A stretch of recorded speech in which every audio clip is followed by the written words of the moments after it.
So hello guys, के छ हजुरहरूलाई होइन, सबै ठिकठाक नै होला होइन। आज चाहिँ असोजको 14 गते क्या, अष्टमी पनि भित्रिसक्यो।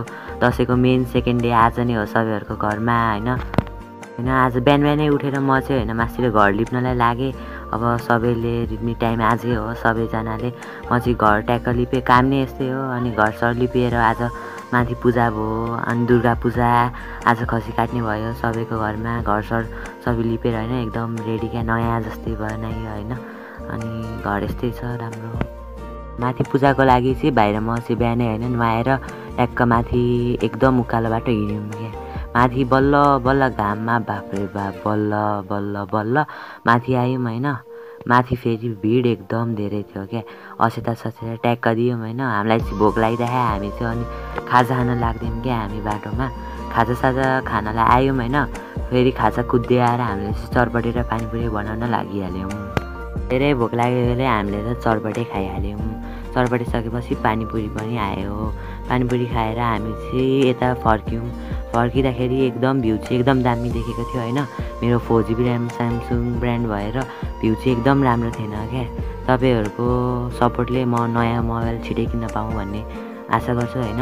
अनि छिटै हामीले पूजा गरेर चाहिँ फर्केको लाइन त बाफ्रे बाफ कत्रो लामो थियो। यता साइडतिर पनि मान्छे धेरै थियो होइन। घरजनाको हडतालले म त छिटो गरेर कुखुरालाई ड्याङडुङ काटेर ल्याइहालेँ। यति भएपछि भाग्छ भन्ने पनि आनन्द भयो। घर फर्केपछि त अङ्कल र च्याटरसँगले होइन खसी टुक्रा टुक्रा पाइराख्नु पो भएको रहेछ भनेको होइन। पनि यता मटन फ्राईको लागि होइन एकदमसँगले नुन मसला के चाहिन्छ होइन सबै हालेर मजालेसँगले घोलिराख्नु भएको रहेछ क्या। बनाएको तिमीले यहाँ मासु फुलाउन मासु मोल्दैछु गाइस होइन। तिमी कति खान्छौ होइन। हामीले एउटा खसी सिक्यो, एउटा भित्र छ गाइस। फेरि मासु फेरि नआउनु नि। फेरि 1 किलो चाहिने भए कन्ट्याक्ट गर्नु होला होइन हजुरहरूले जसले पनि किन आउँदा सकिन्छ। अनि होइन हामी बेच्नेमा नि छौँ, 3टा खसी काट्ने कुरो छ हाम्रो होइन। हामीले चाहिँ खाजासाजा बनाउनु भयो। हामीले चाहिँ खाजासाजा खाएर कामतिर लाग्यौँ कि काम के हो भन्नु होला होइन। घाँस काट्ने त्यही हो क्या। अब फेरि आज होइन भाउजूको बर्थडे रहेछ। अब भाउजूलाई सरप्राइज दिन केक मगायौँ होइन। बर्थडे भएपछि सरप्राइज दिने प्लान चाहिँ दिदीको र मेरो थियो होइन। सरप्राइज दिएपछि होइन भाउजू चाहिँ एकदम खुसी हुनुभयो। भाउजूले केक काट्नुभयो, सबैजनाले होइन रमाइलो गर्नुभयो। ठ्याक्क केक काटेको भिडियो चाहिँ मैले बनाउन सकिनँ क्या। सबैजनाले केक खान लाग्नुभयो।